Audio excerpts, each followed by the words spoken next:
Formación. Está ahora en nuestros estudios el presidente de la Sociedad Nacional de Industria, el señor Felipe James. Y me da un gusto estar contigo, Felipe. Es el tercer presidente de la Sociedad Nacional de Industria con el que tocamos mal que bien. Primero fue Ricardo Márquez, después fue Jesús Salazar Nishi y ahora Felipe James. Y está entrando la agenda de la Sociedad Nacional de Industria, ¿no es cierto? Claro que sí. Finalmente. Bueno, hemos tenido varias discusiones con el Poder Ejecutivo, Poder Legislativo, y creo que la agenda ya está, digamos, a esos niveles, ¿no? Y lo cual es bueno para el país, porque necesitamos industrializar el país, de alguna forma, porque la industria da trabajo urbano, trabajo formal y trabajo de muy buena calidad y crea clase media, cosa que no hacen otros sectores, ¿no? Claro, porque en realidad lo que no pensamos es que la columna vertebral de la democracia es la clase media. Exactamente. ¿No? Si no hay clase media, no puedes tener democracia, porque tienes unos desequilibrios sociales y una inestabilidad. Muchos economistas hablan de sectores motores de la economía, como la agroindustria, como la minería, como el turismo, pero no hablan de la industria. A mí, la verdad, me decepciona mucho, porque la industria es un motor clave también. Y tiene que serlo. Lo que resulta sorprendente, ahora estamos volviendo a hablar de, por ejemplo, la industria automotriz en el Perú, con el anuncio de que hay por lo menos dos empresas que tienen la intención de montar plantas para producir autos eléctricos. Correcto. Y resulta que cuando uno retrocede hacia atrás, la primera planta que montó Ford, hay mucha bulla acá, están persiguiendo al ministro de Transportes a gritos acá, que acaba de salir de nuestro estudio. Pero así es. Pero lo que yo decía es que nosotros teníamos una industria automotriz y la perdimos. Por supuesto, tú retrocedes a los años 60 y había Fiat, Volkswagen, Chrysler, Mercedes, o sea, muchas marcas. Claro, después con la estatización que hubo en la década de los 70, fin de los 60, década de los 70, todas esas fábricas se fueron, cerraron. Es momento de traerlas nuevamente, pero ahora vendrán del Asia, no vendrán de Europa. Claro, ya, y serán eléctricas, y no serán con los motores de explosión. Pero claro, esto nos lleva directamente, Felipe, al tema del puerto de Chancay. Correcto. ¿No es cierto? Y tenemos dos caminos, ¿no es cierto? O dejamos las cosas como están, y el puerto de Chancay será una aduana que donde entran y salen productos, nosotros mirando, ¿no es cierto? O aprovechamos el puerto de Chancay para crear una zona económica especial y hacer una plataforma de producción industrial, de agregar valor, de crear industria, ¿no? Mira, yo lo veo mucho más amplio. Para nosotros es la gran oportunidad de volver a ser el Perú el centro logístico e industrial, el país más importante del Pacífico sudamericano, que no lo somos ahora, es Chile. Pero con Chancay tenemos la oportunidad de volver a recuperar esa preponderancia. Entonces, podemos ser un centro logístico e industrial, como tú has dicho, con zonas económicas especiales, de tal forma que vengan inversiones extranjeras de todo el mundo, no solo de China, de Brasil, de Estados Unidos, de Europa, se instalen acá en Chancay, produzcan acá y utilizando todos los tratados de libre comercio que tenemos firmado con casi todos los países del mundo, se exporte a todas estas economías, con las ventajas de tener un puerto que nos va a acercar al Asia en 10 días más rápido que de lo que es ahora. Entonces son grandes ventajas que hay que aprovecharlas. Pero faltan muchas cosas todavía, ¿no? No, claro, porque lo que es extraordinario es que tenemos el puerto más importante que conecta con el Asia, pero a la vez tenemos tratados de libre comercio con muchísimos países que son mercados abiertos para nosotros. Exactamente. El problema es qué cosa es lo que les vamos a vender, podríamos venderlos lo que querramos. Ahora, pero tendríamos que venderlos si cambiamos el chip. Sí. Es decir, por ejemplo, va a bajar el mineral y la idea es que un camino es baja el mineral y se va ahora más rápido, ¿no es cierto? Y de manera más eficiente a traer el puerto de Chancay. Pero ¿qué pasa si paramos el mineral en la zona económica especial que tendría que ir de Huacho a Ancón y desarrollamos una industria, refinerías, fábricas, ¿no es cierto? La historia sería otra, ¿no? Exactamente. Y bueno, no hay que pensar solo en Chancay, ¿no? Más adelante, Chancay puede ser un plan piloto, pero pensemos una en el sur y otra en el norte. El mineral puede bajar por la zona sur hasta Matarani y sacarlo de ahí, por ejemplo, o en el norte por Paita también. El plan piloto de Chancay es espectacular por lo que significa Chancay como un puerto con mucho calado. Entonces, además, todos los barcos que antes salían de Valparaíso, de Guayaquil o del Callao, tenían que parar en Manzanillo, en México, o en Long Beach, Estados Unidos, hacer transbordo y de ahí irse a China. Ahora no. Ahora los barcos de Valparaíso, de Guayaquil van a venir a Chancay. El transbordo se va a hacer acá en Perú. Eso nos da una gran ventaja.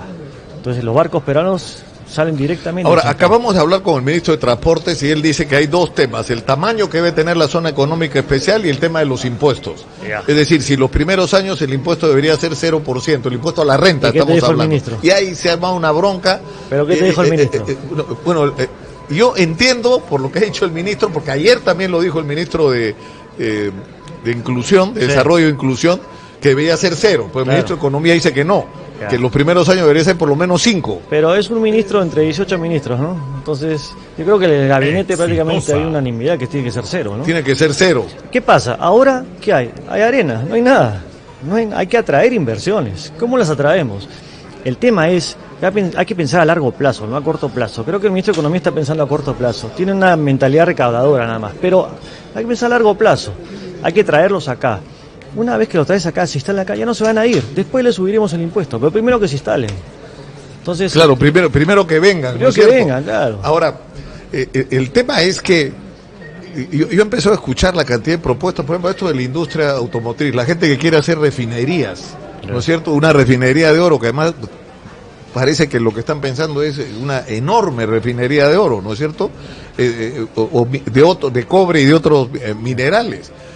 Y de pronto estamos hablando de proyectos de inversión que el otro día nos pusimos a sumar y eran como 50, 60 mil millones de dólares. Es una locura. Nicolás, si tú comienzas a ver todo lo que se está proyectando, el futuro del Perú se ve muy optimista, muy interesante, pero claro, hay que hacerlo, ¿no? O sea, todo está en ideas ahora. Pero, por ejemplo, primero, para aprovechar Chancay, las vías de acceso. Rápidamente, hay que mejorarlas. Creo que tú has estado con el ministro de Transporte, que han hablado del tema, me imagino, porque ahora las vías de acceso a Chancay no van a funcionar. Entonces, rápidamente tenemos que ver trenes, tenemos que ver carreteras, tenemos que ver el reglamento, la ley de cabotaje, porque todo ese movimiento que hay en Chancay va a ser enorme. ¿Cómo movemos todo eso? Hasta ahora, como están las cosas, va a ser muy difícil. Eso es lo primero. Lo segundo, rápidamente la ley de zonas económicas especiales, también para aprovechar todo. Claro, y una profunda reforma del sistema de contratación y de realización de obras. O sea, yo sé, por ejemplo, que me llamó mucho la atención que se ha hecho un diagnóstico de la crisis de infraestructura en el gobierno regional de Lima. Hay 800 kilómetros por construir. Pero resulta que hay fondos de inversión dispuestos a poner el dinero para hacerlo. Pero lo que te dicen es ya, nosotros ponemos el dinero, pero ¿quién va a poner a la constructora? Claro. Y va a haber otra vez el sistema ese tramposo de licitaciones que hay en el Perú y las comisiones, eso no quieren. Pero mira, ¿no? Nosotros hemos recibido críticas, obviamente, pero hemos planteado un ministerio de planificación e infraestructura. ¿Por qué planificación? Porque en el Perú nadie planifica. Chancay, ¿quién no planificó? Nadie. O sea, fue una inversión privada que se le ocurrió al almirante Rivado y poco a poco fue saliendo Chancay. Por ejemplo, ¿quién planificó las vías de acceso del aeropuerto Jorge Chávez, que son un desastre ahora? Hasta que salga la nueva carretera van a pasar 2-3 años. Nadie planifica en el Perú. Entonces, alguien tiene que planificar cómo va a crecer la obra pública en el Perú, dónde va a haber un puerto, un aeropuerto, carreteras, trenes, y quién las va a construir. Este ministerio que hemos planteado tiene que hacer todo ese trabajo. Y ya no tiene que haber un ministerio de educación construyendo colegios, un ministerio de salud construyendo hospitales. No, pues que lo haga un ente competente. Y además ese ministerio tiene que, digamos, hacer desaparecer otros ministerios. Como por ejemplo transportes, vivienda, tienen que meterse en este nuevo ministerio que hemos planteado. Tener un ministerio de infraestructura donde se centralice la capacidad de control, pero además no solamente eso, sino tienen que cambiar los procedimientos. Claro. Es decir, y eso yo creo que tiene que ver no solo con el cambio de reglas de juego, sino con el cambio de actitud del mundo empresarial. Claro. Porque si yo he dado el ejemplo de Cementos Inca, que me parece extraordinario, que han publicado su ISO, no sé qué número es, que es el ISO antisobornos. Sí. Es decir, que significa que la empresa no solo se compromete a no pagar sobornos y coimas, sino que establece mecanismos para garantizar de que ninguno de sus funcionarios pueda verse tentado y mecanismos para incluso denunciar a funcionarios. Si eso es tomado como, digamos, el ADN de hacer empresa en el Perú, por lo menos le vas a hacer difícil la cosa a los corruptos, a los coimeros que hay en el aparato del Estado. Obviamente es difícil que sea corrupción cero, porque uno no está al tanto de todos los funcionarios del Estado, pero digamos hay muchas formas de evitar. Por último, mete a la Contraloría, al Ministerio, mete a la opinión pública, mete a la prensa, formas un directorio que la prensa esté dentro, o mete a la oposición, de tal forma que sea todo totalmente transparente, ¿no? En un ministerio como el que planteamos va a ser un ministerio muy poderoso, al nivel del Ministerio de Economía. Entonces, va a mover muchos fondos, hay que estar muy atentos. Ahora, tenemos un problema, Felipe, que es finalmente, somos un país donde lo que ha fallado, es decir, en términos macroeconómicos, hemos crecido mucho, el presupuesto de la República que calculamos el otro día se multiplicó por 10 en las últimas 3 décadas. Es decir, nos hemos convertido en un polo de atracción a la inversión, tenemos una estabilidad económica que envidian otros países. Entonces, ¿por qué las cosas están tan mal? Y están tan mal porque tenemos una clase política que son unos ineptos y unos corruptos, ¿no? No importa la ideología, y lo ves en lo que están haciendo cola de los expresidentes presos, son de todas las ideologías, ¿no es cierto? Para todos los gustos hay. Entonces, ¿qué tiene que hacer el mundo empresarial para crear una clase dirigente distinta a la que hemos tenido hasta hoy? A ver, bueno, hay que hacer varias reformas políticas. De repente lo que voy a decir me lo van a criticar, pero yo creo que la regionalización es un cáncer en el Perú. Está mal hecho. Lo que está claro es que no funciona. Los departamentos convertidos en regiones. Y además se ha prestado a la corrupción. Se forman bandas para tomar el poder en las regiones. Y han tenido miles de millones de soles. Y tú vas a las regiones y no ves obras de envergadura. Entonces, ¿dónde se ha ido la plata? Es una pena, porque ha habido mucha plata. Entonces, se está formando, por ejemplo, en la Sociedad Nacional de Industria estamos haciendo varios cursos para micro y pequeños empresarios que quieran entrar a política.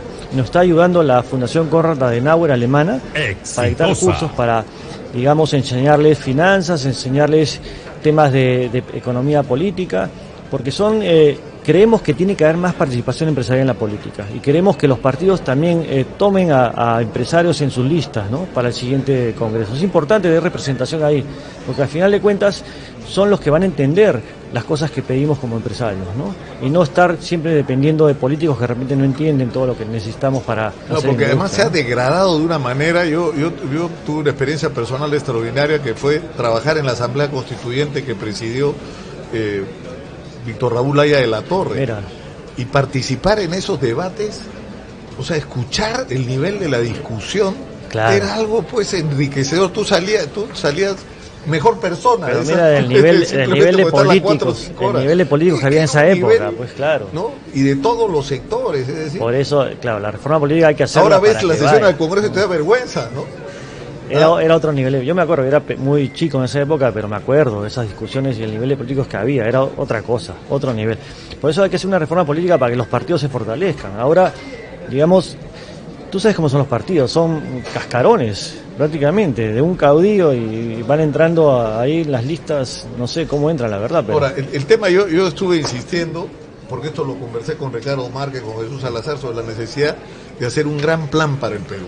Es decir, el diseñar esto que tú dices con respecto a la planificación. Es decir, que tener un horizonte claro de qué es lo que queremos, el Perú que nos imaginamos dentro de 50 años. Exactamente. Entonces, ¿y qué tenemos que hacer para llegar a ese Perú dentro de 50 años? Y la discusión tendría que ser qué caminos vamos a tomar para llegar a eso, y ahí es donde se ejerce la política, porque cada uno va a tener perspectivas distintas de cómo llegar, pero por lo menos compartir unos objetivos comunes que son absolutamente posibles. Yo me he dado cuenta, Felipe, que cuando discuto con gente que se declara de diferentes ideologías, les pones problemas concretos para discutir, resulta que tienes más acuerdos que diferencias. Por supuesto, yo creo que al final todos tenemos un objetivo, que es el desarrollo del país, y la Sociedad Nacional de Industrias de alguna manera va a poner su granito de arena en estas elecciones, porque vamos a tener conversaciones con los diversos candidatos y presentarles nuestras propuestas, de tal forma que las tomen en sus planes de gobierno, para justamente lo que tú dices, cuál es el futuro, hacia dónde queremos ir como país. Pero la visión es clara, para nosotros tenemos que ser el país más importante del Pacífico Sudamericano, esa es nuestra visión, y para eso es necesario crear un centro logístico industrial acá en todo este hub que se está creando con Chancay, Callao y comenzar, y que eso sea el modelo a replicar en el resto del país. El motor para el resto del país, exactamente. Está clarísimo. Felipe, muchas gracias por estar con nosotros. Un gusto conversar contigo. El presidente de la Sociedad Nacional de Industrias ha estado con nosotros. Nos vamos a la pausa, vamos a seguir con esta transmisión. Señora Magariño, la calle está tranquila hoy día, felizmente. Nos vamos a la pausa, o no tanto, Jesús Pérez se ríe, creo que no está tan tranquila la cosa afuera. En fin, nos vamos a la pausa y regresamos.